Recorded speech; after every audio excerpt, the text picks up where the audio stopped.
And welcome back to Morning Shots. We've got a special treat today. We are interviewing Mr. Christians, who is the Provincial Western Cape leader for the ACDP. For those of you who haven't seen, the ACDP was in the Western Cape and they were protesting against unisex toilets. Hello, Mr. Christians. Good day and good evening to you, whatever time it is. But uh, thank you for allowing me on your show.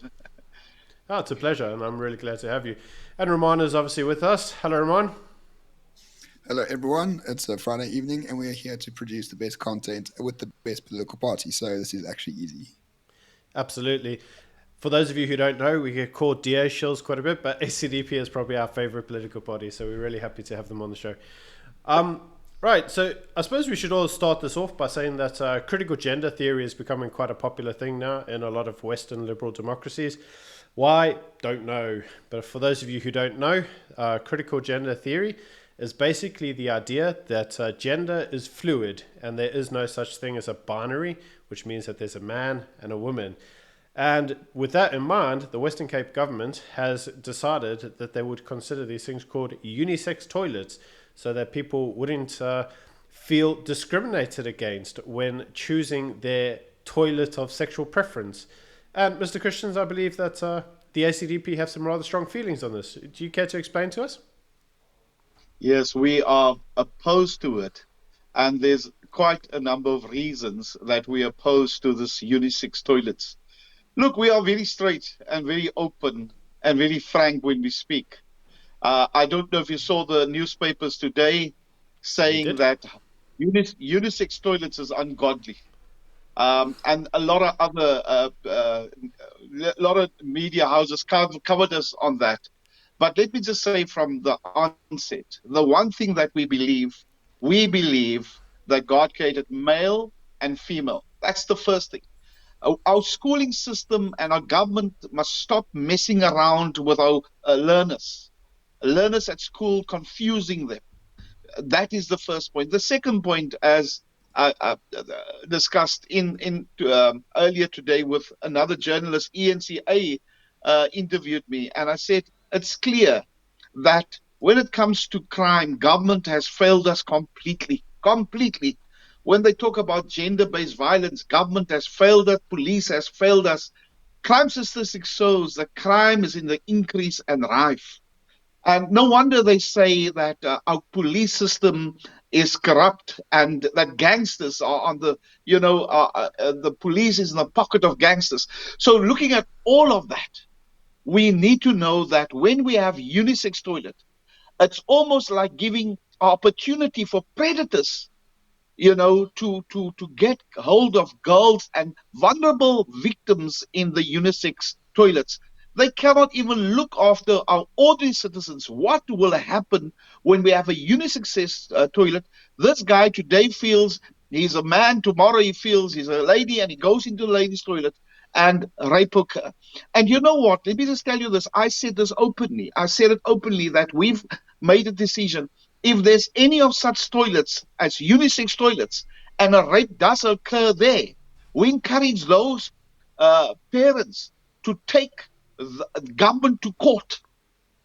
And we will encourage and assist parents to do that because when the child is at school, the school and that body, the education department, must make sure that our learners are safe, not confuse them, and not, have them using unisex toilets. So it's a major, major concern for the ACDP, and we will oppose this, and that's why we had the picket yesterday in front of the provincial parliament. So, Mr. Christians, I've read a bit of the articles around this. So there's a national policy as well of unisex toilets, and according to the Education Department, it is not set in law yet. It's a briefing document. It's a document for public participation, and their argument is unisex toilets will prevent bullying of gender diverse pupils. But I suspect you don't think there is such a thing as a gender diverse pupil. Yeah, let me tell you. So the Western Cape Education Department came out with these guidelines 2019, and now this year the Department of Basic Education nationally came out with the same guidelines. Now I want to tell you, you're exactly right. There's no such thing. It's either a boy or a girl.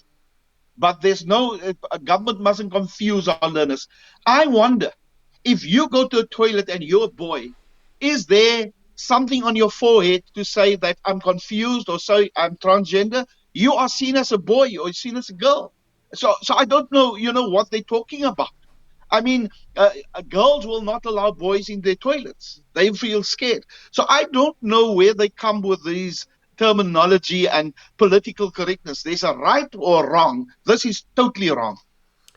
Yeah. So the idea that there is this non-binary student, a student that can be fluid in their gender, so they can basically, as you rightly say, today they can be a boy and tomorrow they can be a girl. I think it's very interesting to see the people that promote that, because these are the same people that promote things like critical race theory, which is that there is such a gender, but that gender remains, or should we say that there is a binary, but that binary remains in race, where there's obviously a white and a black, or an Indian. They see that as being very non-binary, if you will. They say that that is very binary. But if anything, race is actually a spectrum, because some white people are darker than others, some black people are lighter than others, some people are black but they have white skin because of genetic defects when they're born. So race is a true spectrum, but they don't really see it that way, do they? But as you very rightly say, when it comes through to gender, the biblical view and your view, which is actually based in biology, is that there is actually only two sexes. There's a male and a female. There's an XX chromosome and an XY chromosome.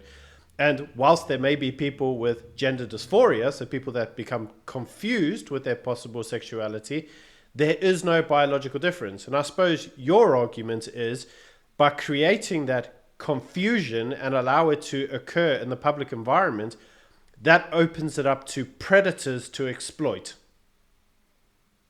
100% right. You 100% right. And you see the problem that we have. I'm shocked. I don't know. I just looked at the newspapers yesterday, and I looked at rape, for instance, the increase in rape already. I really believe that they are setting our boys and girls up for failure. You know the guidelines of the Western Cape. Also, it's the same with DPE, the Department of Basic Education, to say that they do not want to call girls her or she. It must be they or them. Further pronouns like they or them. They don't want to be called a he or a she. And the further we move away from reality that there's a boy and a girl, the further our imagine the next generation will be totally confused if we don't take a stance and say what's right is right and what's wrong is wrong. And we cannot. I mean, this is the same government that that loot our coffers. And it's the same government that cannot even erect houses. It's the same government that run ESCOM into the ground. It's the same government. So what are they busy with? Deliver on the things that you promise the electorate. Don't mess with human beings and confuse it further. Do as you have promised. Build houses, create safer communities, and not endanger our young boys and girls when it comes to unisex toilets. So some might say, we are all Christians on this call.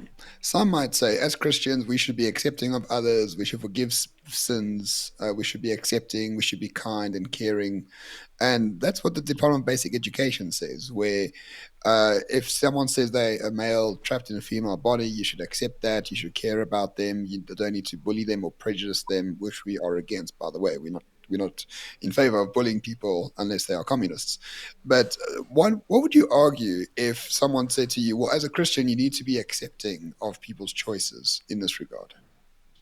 Yeah.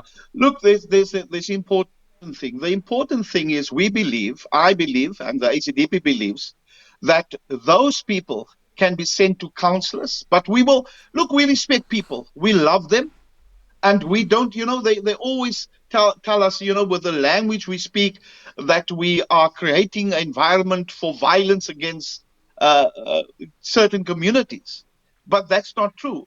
Look, as Christians, we should accept, but we should also stand for what's right and correct and point people in the right direction. You know, and I know how many people, and I'm talking about being a spiritual person, a born again Christian. And I'm not talking because somebody today said, when I said that somebody came to me and I said to them, listen, I can help you. I can take you to a qualified Christian counselor to help you with these things. They said, no, we're a political party that want to now have corrective action. That's not our job. Our job is to refer people and to help them. And let me tell you, I've referred a young boy that came to me about 10 years ago. He came to me as a young man. He said to me, I have a feeling for boys. And he took me in his confidence, and I took him to a counselor. You will not believe me today. This young man is a born again Christian serving the Lord and love girls. You understand what I'm saying? So I believe that when somebody comes to me and say they're confused or they trapped a girl in a man's body, we must assist, we must help, and help them in the right direction, not confuse them even more. And I don't want to go into another discussion about how many people went in the direction, got the wrong advice, and today they are sorry because they were given the wrong advice. So as Christians, we cannot chase them away, but we can guide them and help them and put them in the right direction. Yeah, and so if you trace a lot of this kind of ideas, a lot of these ideas, these what we'd now consider progressive ideals, and I did read a lot of the comments on News 24 when you did your picketing, and a lot of your comments on there said things like, oh, well done to the Western Cape government for being so inclusive and progressive, and this is the right thing to do. But what you're finding, especially in the West, is that maybe 100 years ago, we would talk quite a lot about what we would commonly refer to as natural law, or the law of the universe, or God's law, if you want to use that language. And what you would find in those days is that we would consider things that would have degrees of right and wrong biological fact. And now what we're finding in the modern times is that the natural law is being supplanted by progressive law. And that progressive law is telling us that there's the role of the individual. I can be whatever I want to be.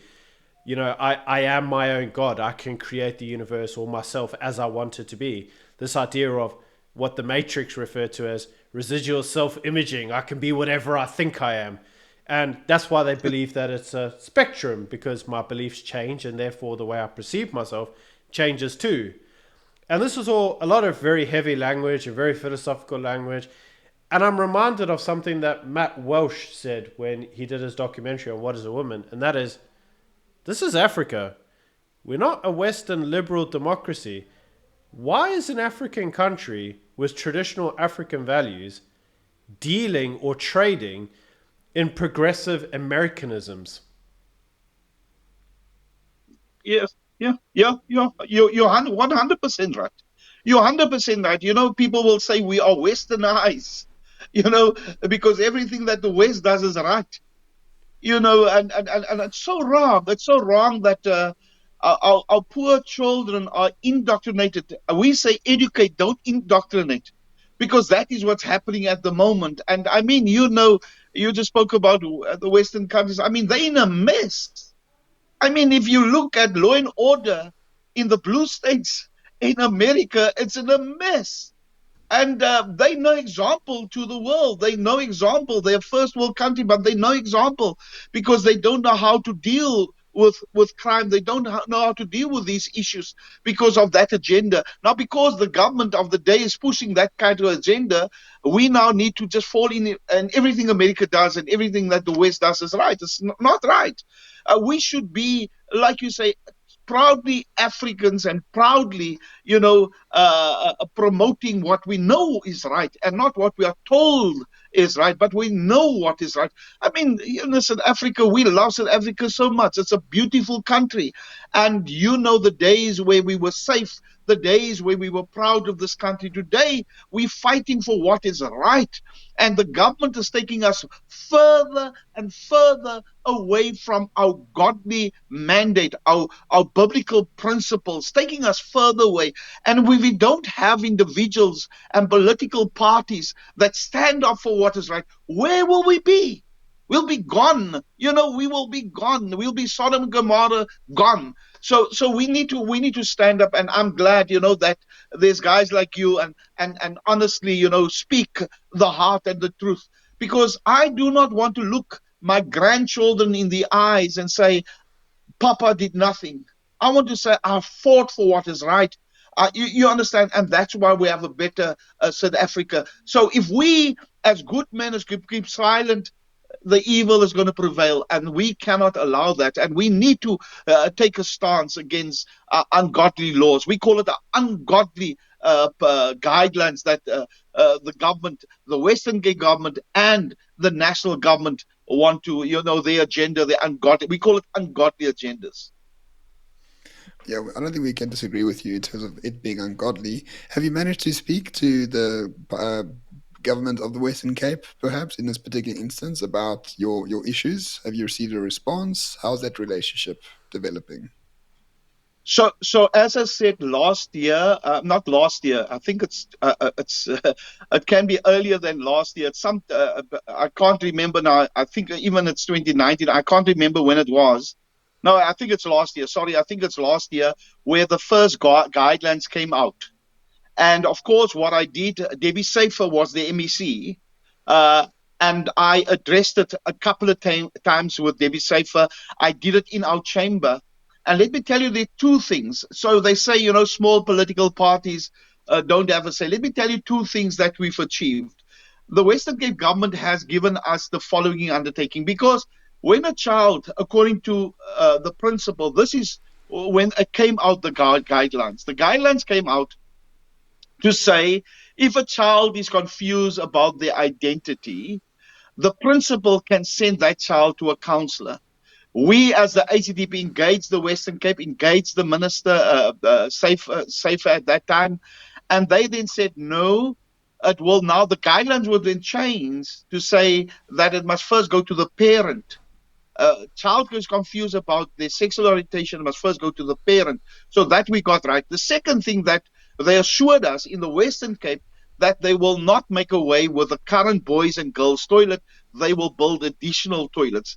So, it's still guidelines, but as the ACDP, we've been vocal. I've been vocal a lot of times against it. I was accused of, saying things that's not true. But as I took the Western Cape government on, they changing the guidelines, and I hope with the picketing that we have and with speaking out and informing communities, because most of our communities don't want this. We've been yesterday in Kensington and Maitland. Communities don't want this. And the more we speak up, the more we rally, the more we do these things, government must give in. Government must give in, because I believe that even you don't even have to look at the Christians alone. I had so many Muslim people to say it's against our religion, we will not stand for that. So people are looking what is right and wrong. So I did. It's not a battle that started yesterday. It started more than a year ago, engaging the Western Cape government on these things. I don't know. I just want to throw this in. I don't know if you also saw uh, this episode that happened at Fishhook High School, Yeah, we did a about video on it. Mm. you did a video on that. So also again, I wrote to the MEC, Mania, David Mania, and I also took them to task on that. But this is the things that we will, it's not that we want to grandstand and picket. It's we do the dialogue, but government must also see that I'm not alone when I speak, or the ACDPs. There's other parents, there's other people that's also concerned about these things, and that's why we come out in the numbers. But we of course address it in different platforms in order to get the ear of government. Yeah. So for us personally, we met with John Steenhuisen and the DA this year, and we did raise this issue with them. We met with Helen, and we were like, Helen, you wrote a book about this. Stay woke, go broke, and you were pretty critical of this kind of thing. So it's sometimes disappointing to see it go into the Western Cape, the province as the DA runs.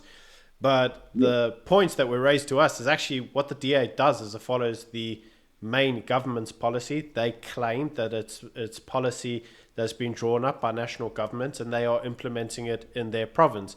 And this is a question that Ramon and I have asked many times, which is if you got the DA during the lockdown, would we have had a Jacinda Ardern in Canada, or would we have had it in South Africa? Because the DA claims it governs well, and it does govern very well. But sometimes the way it governs means that when you get this draconian stuff that comes out of national government, it's not always beneficial to the population. And what we very rightly said, and what you say quite a lot, is that the people of the state don't actually want this progressive ideology. And I suppose that kind of comes up to it. So just to summarize your position, you are against the unisex toilets because you feel it creates an opportunity for gender confusion. That gender confusion can lead to individuals going in and out of bathrooms that don't necessarily suit them. So that causes upset or vulnerability to other peoples who are what they might call correctly using their preferred toilet. You feel that the disruption of the gender pronoun, so by calling them them, they, and destroying the ideas of a male and female, is A, an affront to God, and B, an affront to language. And C, you feel that it's by doing this is creating a platform for predators to exploit others. And in a country where the crime statistics showed in the last couple of days that rape has increased just over 20%, you feel that that is sending the wrong signals at the wrong time. And to finalize it, you feel that as an African nation, we should be adopting traditional African values and not Western progressive ideology. Have I got your argument clear? 100%. You must get 10 out of 10 for that. Full marks. Fantastic. Cool. All right, Mr. Christians. Well, I hope we are very different from ENCA and all the other nonsense newspapers that ask for comment. Hopefully you enjoyed this as much as we do, and thank you so much for joining us. Absolutely. No, thank you. It's only a pleasure. We're going to end the interview, but stay on and we'll just talk to you a little bit more. Thanks very much. Thank you. Thank you.